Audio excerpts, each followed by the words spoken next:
Hello, I'm Julie Thompson from Be Wild Soaps, and we're in level 4 lockdown here in New Zealand, and I decided that I would teach you all how to make soap in the time of a zombie apocalypse. So it's a complicated process, but it can be done with kitchen appliances, and most of the ingredients you can find in your pantry.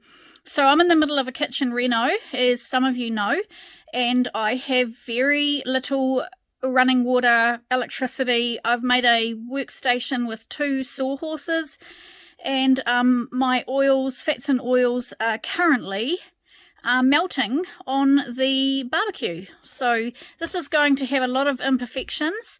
It's going to be rustic. It's a man soap that I'm making, inspired by the Viking theme. It's called King of the North soap. It's for a man. I've used some quite woody, earthy fragrances. I've already made an aftershave with the same fragrance. I'm going to pop the soap in a gift box. And I just love all that Viking stuff. Fire, ex-murderers, weird tattoos, funny haircuts, all that stuff. I love it. So I've made a man soap, and it's to refresh the man in the morning, cleanse the skin, and awaken him and his senses.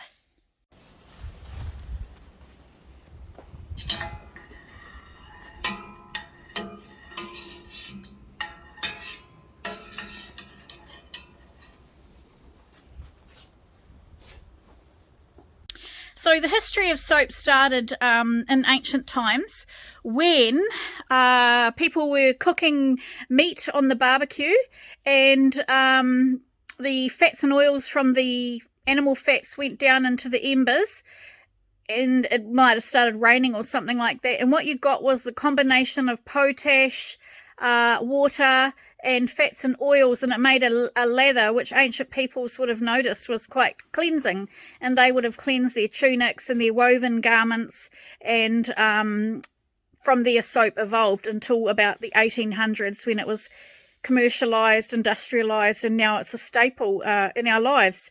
Ancient Romans used olive oil, and they used to olive oil actually. They used to put it all over their bodies and have those lovely hot spas, and then scrape the dirt off with a shell.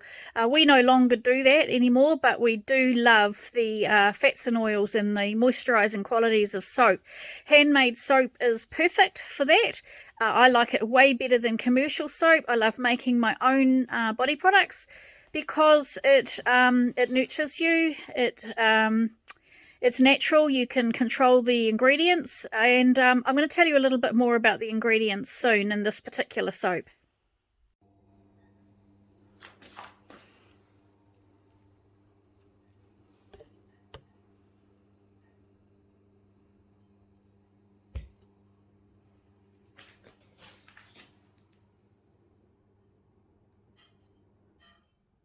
So, soap has lye in it, and lye is a dangerous chemical. It's caustic soda, or also known as drain cleaner.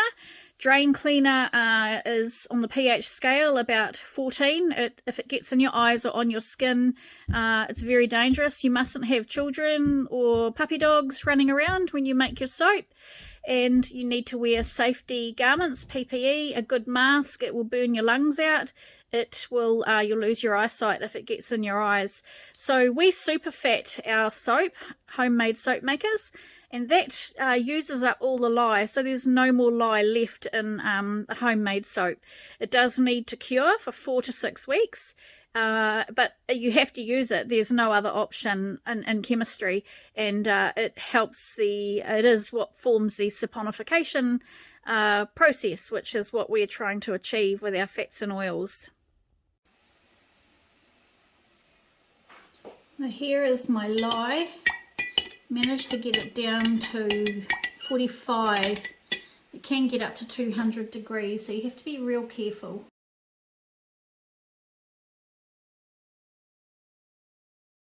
The fats and oils in the lye must be the same temperature, about 38 to 43 degrees Celsius.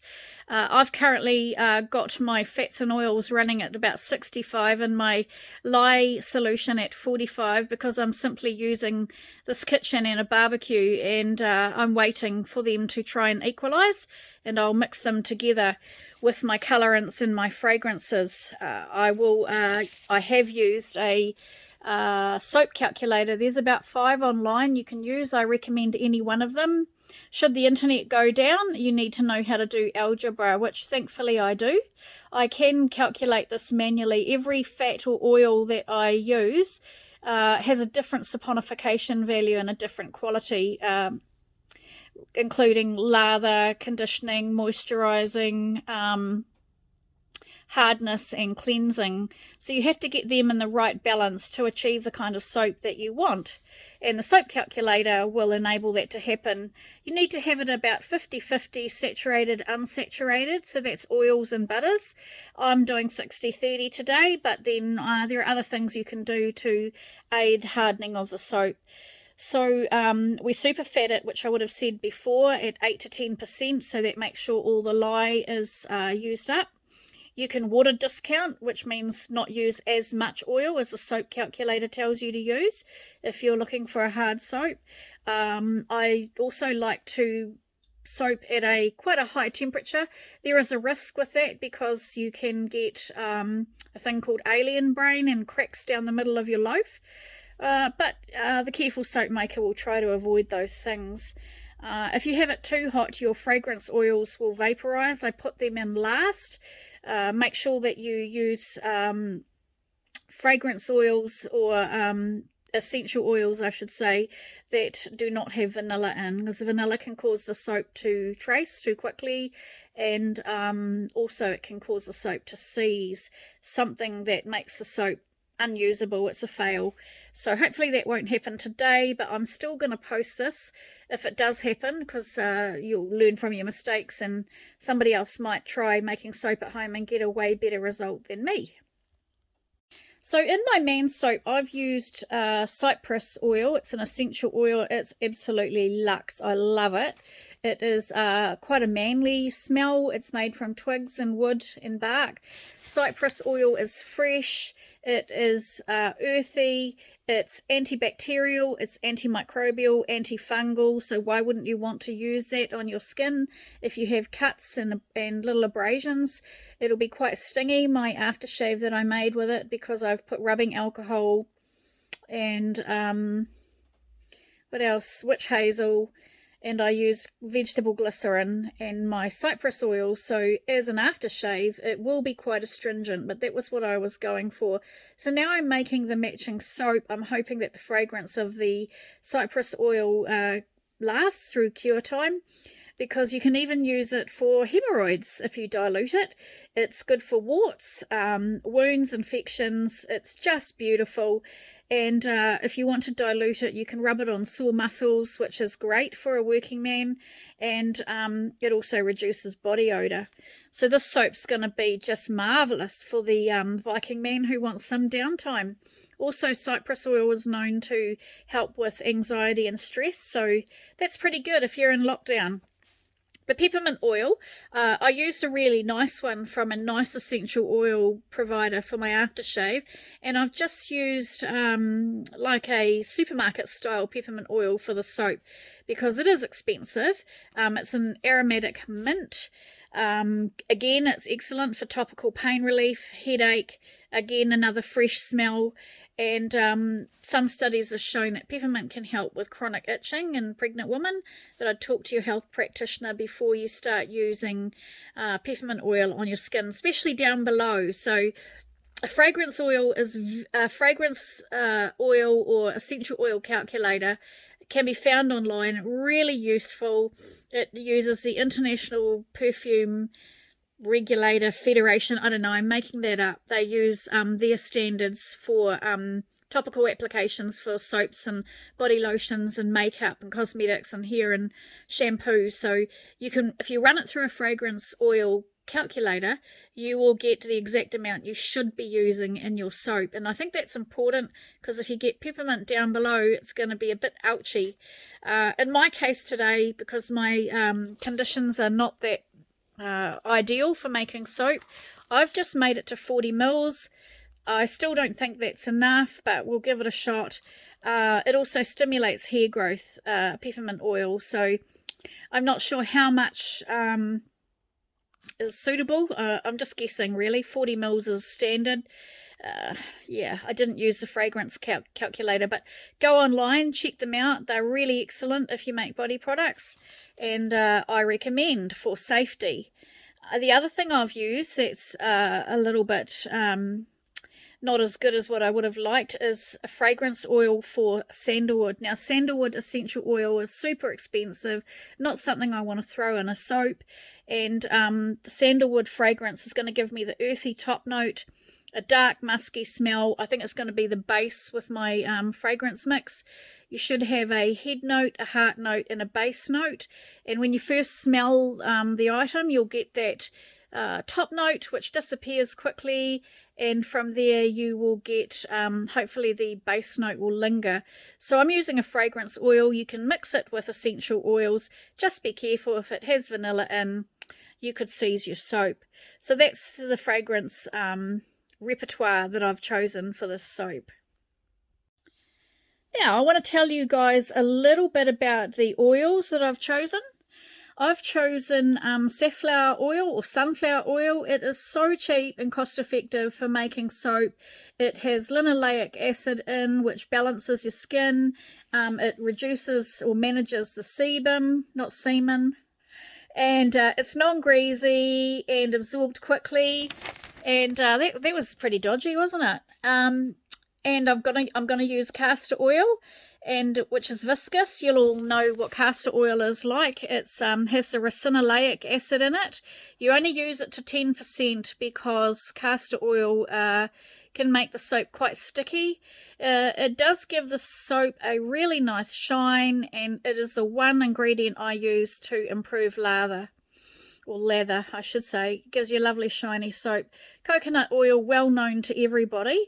It's rich in vitamin E, great for hardening the soap. It's an antioxidant, really good for skin, hair, everything. It's none of my soaps have petroleum-based detergents or anything like that in.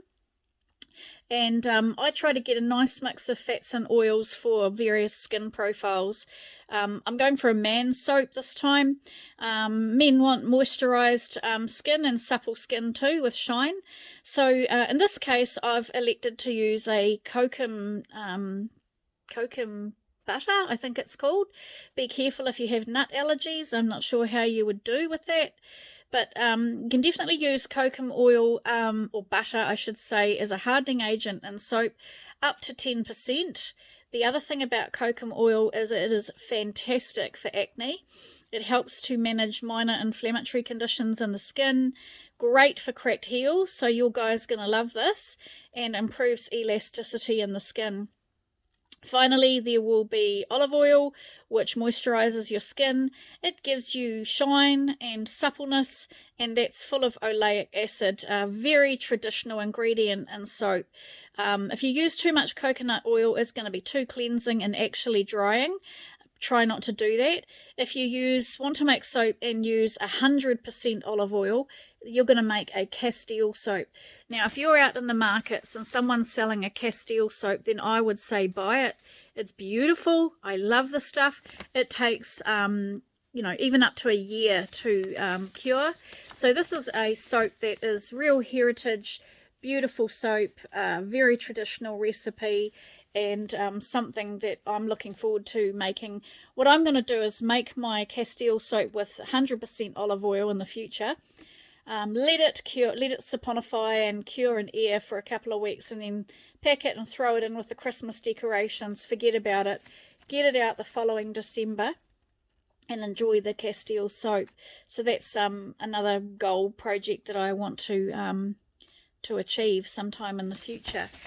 But anyway, on with this soap. We're going to get in the kitchen soon, and we're going to actually put the fats and oils together under safety conditions.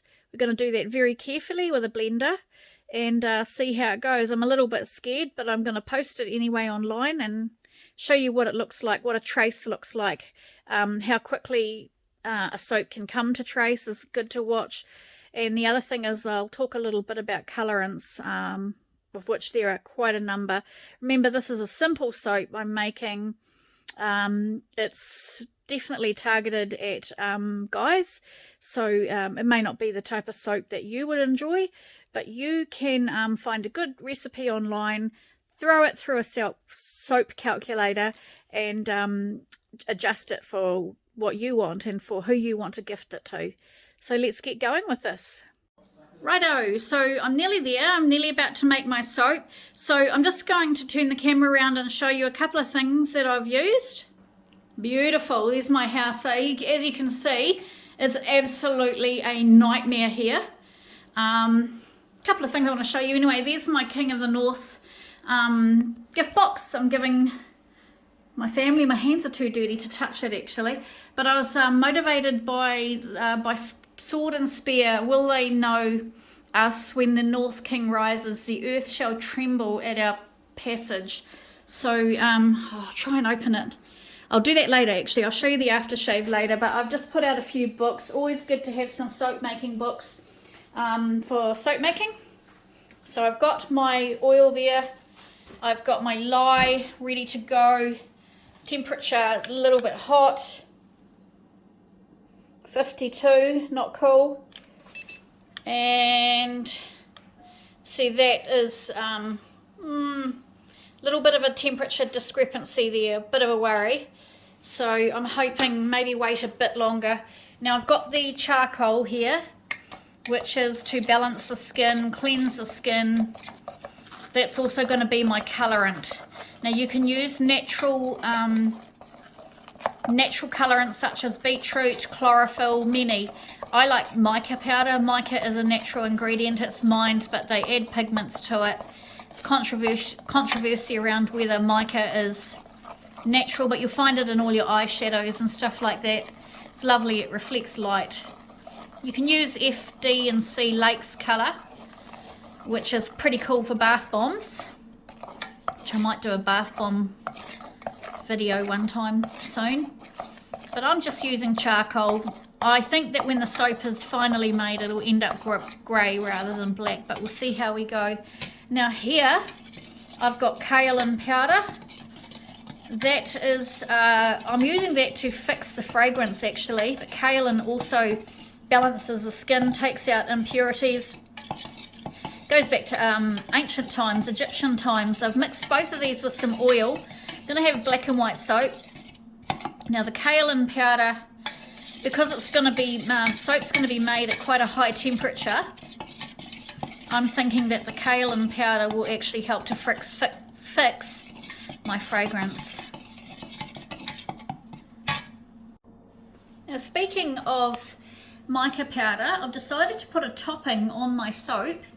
It is bronze mica powder.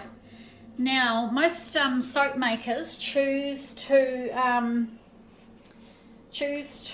spray their soap with isopropyl alcohol. I'm not going to do that this time. I'm going to let the soap react with the air and get a soap ash, which is very common in homemade soap. It's going to have a soap ash, which is like dusty ash on top of the soap. And I think that will make it look even more rustic. So this is my pretty rough setup, but it is what it is in lockdown with no kitchen. Hello, we're about to make the soap.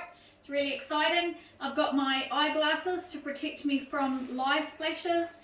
I've got my mask to protect me from the fumes. I have got my gloves on so that I don't burn my skin. Now I've got the oil in here. And just pop this on. Just make sure that the temperatures are roughly the same. 43. Oh, 36. That'll do me because I can't really do it any better. So when you are using the lye, you put your eyeglasses on. Hope you can all see me doing that. You should really wear an apron, but I don't know where my aprons are. Now this lye must always, is the power on? This lye must always be poured carefully over the stick. No, glasses are fogging up, so that's terrible.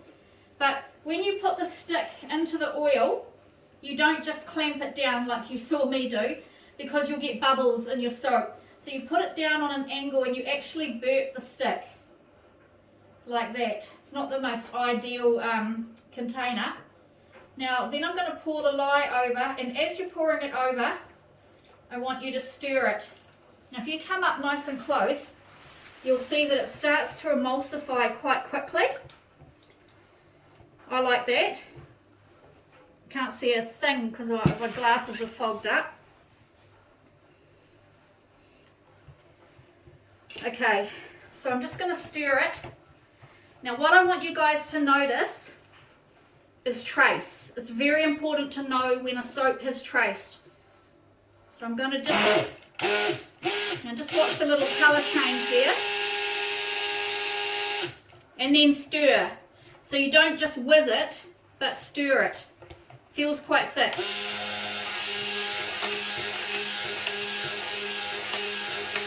I like that. It's nearly getting there. Oh, I've just accidentally put some bubbles in. So just make sure that they're not going to be a problem. And that's looking quite good to me. It's traced quite, it's thickened quite nicely. Now we're going to lift the stick up, and I want you to have a really good look at the top of the soap. So if you bring the camera down onto the mixture, and we'll see right there is a trace. When you get lines on the soap like that, you know that it's got trace and it's actually ready. So I'm going to separate the soap up now.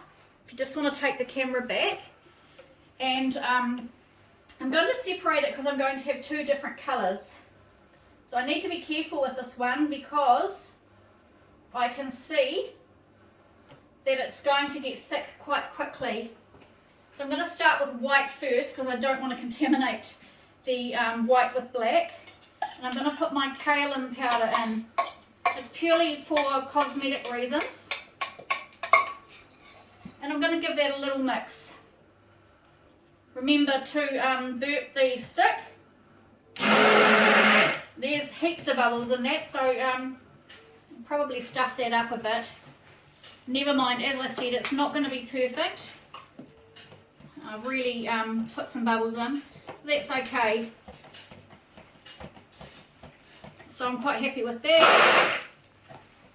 Now the next thing we're going to do is, hopefully those bubbles will just pop out, is pop the charcoal in. I feel like I've used too much charcoal, but never mind.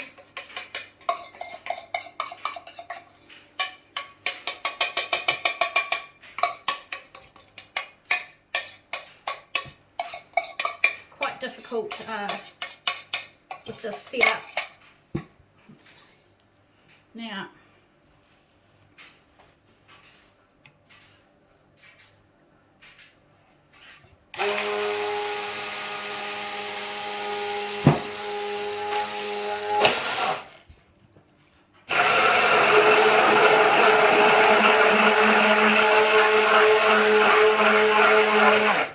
okay, you can probably see all the bubbles I've really screwed up, but that's okay. Now, the fragrance that I talked about earlier, I'm going to pop the fragrance in about 20 mils in each mix.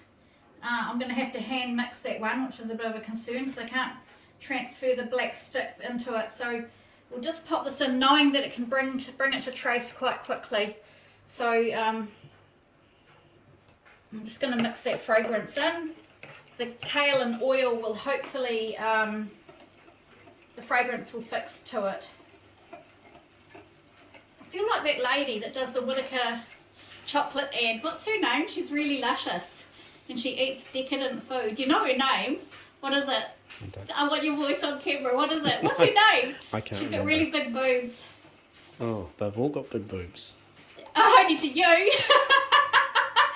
Alright, so I'm going to put the rest of the fragrance in here. It scares me, this part, because I know you can actually see that it could seize. I'm not happy with all bubbles, but never mind. What is her name? It's really annoying me. I don't know. You know her name? No, I don't.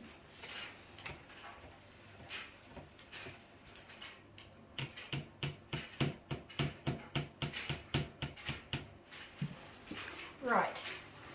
Okay, so I'm going to pour the soap now. It's quite warm into my soap container. I'm going to, what am I going to do? I haven't even thought this through. There are so many different techniques for swirls, using various marbling effects. All I have, because my kitchen's packed up, is a chopstick. So I think what I'll do is just, if you want to bring the camera in, what we're going to do is we're going to pour it like that, and I'm going to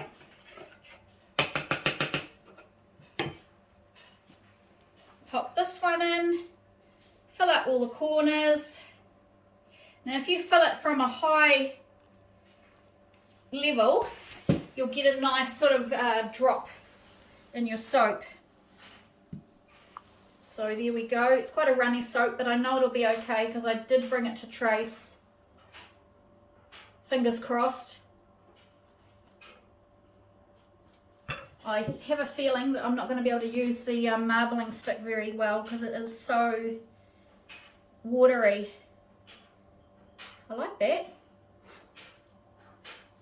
Now that is going to have to get a bit firmer before I put my bronze mica topping on.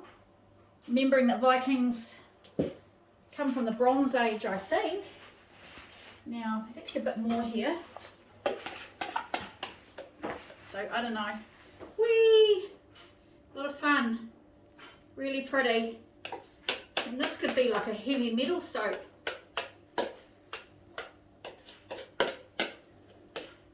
I like it. You know, I don't think I'm going to do anything with my marbling. It's just so damn pretty on the top. You gonna lick the bowl? Yeah. Now, if you did lick the bowl, you wouldn't have an esophagus left. I don't know. Quite like that. Alright. Stop. Oh, no, don't stop the video. This is how I warm my soap. You're supposed to wrap it in towels. Sorry. Did you do a fart? No, said that you're was the alright. chair. Yeah. So anyway, keep it warm, insulate it, wrap it in towels, leave it for 24 hours, and then take a look at it tomorrow or in 48 hours. I'm going to show you how to cut soap, whether you have a fancy cutting machine or not. That will come. In the meantime, keep it nice and warm, insulate it. You can even put it in the hot water cupboard. So in about 10 or 15 minutes I'm going to come back and I'm going to show you how I'm going to decorate this. Alright?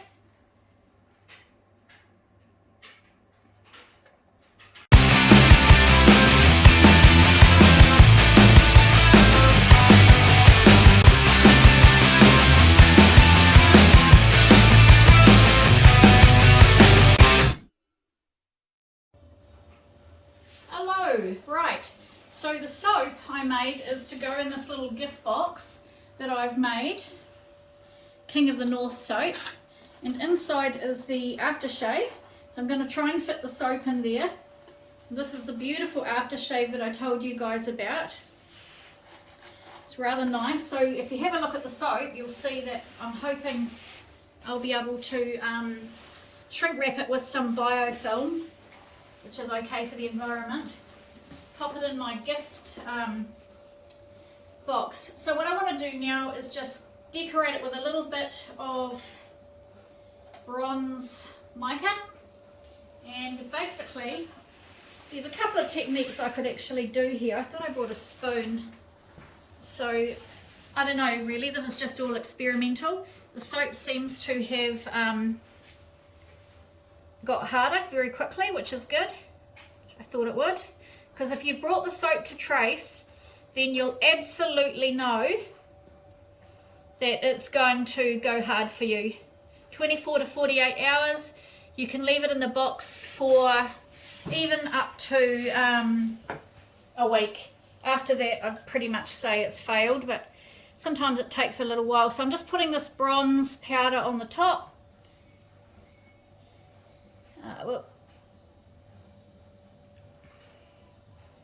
Just to give it a bit of shine and masculinity. I'll put a bit there. I'm happy with that. Maybe a bit, I don't know. Keep it pretty rough. Now I'm going to leave that. I'm going to wrap it up and bring it over here, folks, if you just want to follow me. As I said, you can pop it into the hot water cupboard, whatever. Leave it to... I'm actually happy with that bit. Don't know what I was thinking there. Never mind. And cover it in tea towels.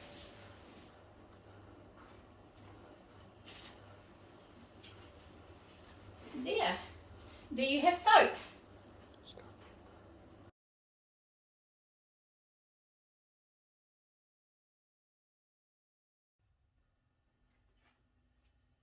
Well guys, it's tomorrow now, and my soap is ready to be unmolded, and I'm going to show you how to do that. If you want to make your own soap at home and you don't have a loaf like this, you can actually use a milk carton, which is just as good.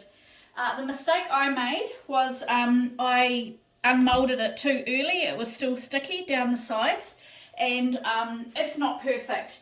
The oils have not saponified yet, the way I'd like, but I anticipate in the next few weeks the soap will be whiter. I aimed for a black and white soap. So we'll just start taking it off.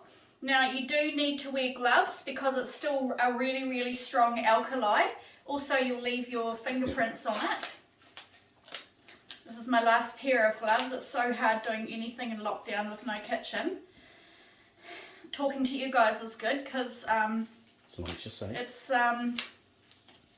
I haven't talked to anybody, so talking to thin air is useful, and maybe someone will learn how to make soap. So we'll just this is quite an imperfect soap. I'm not happy with it, but it doesn't matter. I'm wrecking it, but never mind. You'll get the idea. It's quite hard doing this in front of a can you not help me? Quite hard doing this in front of a camera, that's for sure. As you can see, I've wrecked it, and if you come close, the soap needed to be in for 72 hours, not 24, but never mind, you get that. It's all for learning. And oh yeah, it's really, really wet in some parts, so that's a fail. You can see the green olive oil. Hopefully the glycerine and triglyceride chains will start to get broken up by the hydroxide, and it will turn white. So I'm not overly happy with it, but it's a soap.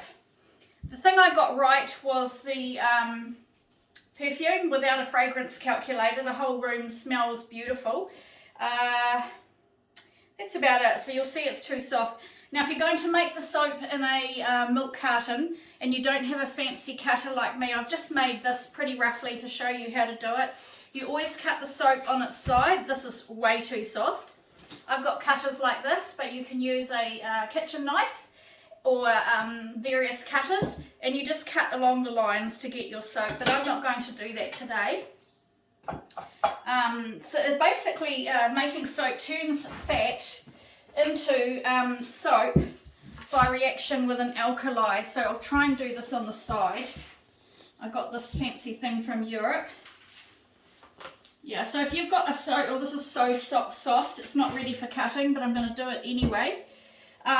If you have a, what was I saying? If you have botanicals on your top of your soap and you cut the soap from the top down, you'll actually drag the botanicals or whatever topping you've got through the soap, which will leave marks. So that's why we always cut the soap on its side.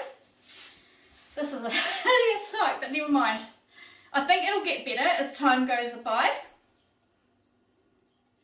Up. I think I'll just move it. This is terrible. I think if anyone is an actual soap maker, they will be horrified at the way I'm doing things. This is going to even be uneven with my cutter. Never mind. So, things I want to tell you. Keep the soap in a non-humid area, well ventilated. It'll take 4 to 6 weeks to harden. The colours will change. The fragrance profile will change. And you'll get quite a different product at the end. So it's way too soft. Never mind. Oh, I didn't get a peeler because a lot of people like their soaps beveled, not with these sharp corners, so you can use a vegetable peeler to smooth it off. If you want a truly white soap, you can use titanium dioxide. They say that it's a carcinogen, but it's in all your Dove and Lux soaps and all your commercial soaps. That's how you get a really, really white bar. I've got some in the cupboard, but I elected not to use it. The other thing I regret not showing you guys is using the chopstick and the, not the chopstick, the skewer, and showing you guys how to actually marble the soap. But I've got a pattern there just simply from the drop, but that's something that you could look into to improve on your colour. And obviously I've chosen a black soap. The charcoal I thought would take away the fragrance and sort of like soak it up, but it hasn't, which is marvellous. It's quite pretty. It's a Viking themed soap. Too soft for cutting, but never mind. The bubbles in the mixture are fairly evident. Now you shouldn't touch that too much. That will need to saponify for about 4 weeks. It is so alkaline right now. If you used it, you would burn your skin. So the longer you leave it, the longer it takes to cure. You'll have a much more mild soap on your skin. So don't box it too soon. Don't wrap it too soon. It smells amazing, and that smell profile will change too. So that's basically it, how to make soap. I've just popped these moulds out. You can do anything you want with soap. There's so many different moulds you can buy and make for your friends and family. So that's basically it, soaping in a time of the zombie apocalypse. I hope that you've learned something. I hope you decide to make something for yourself at home. And it's been very difficult for me with no kitchen and very limited facilities to create anything. But I hope this motivates you guys. Wish you all well. Day 5 of lockdown level 4 in New Zealand at Be Wild Soaps, Otaki Beach, Kapiti Coast, Wellington. Thank you guys.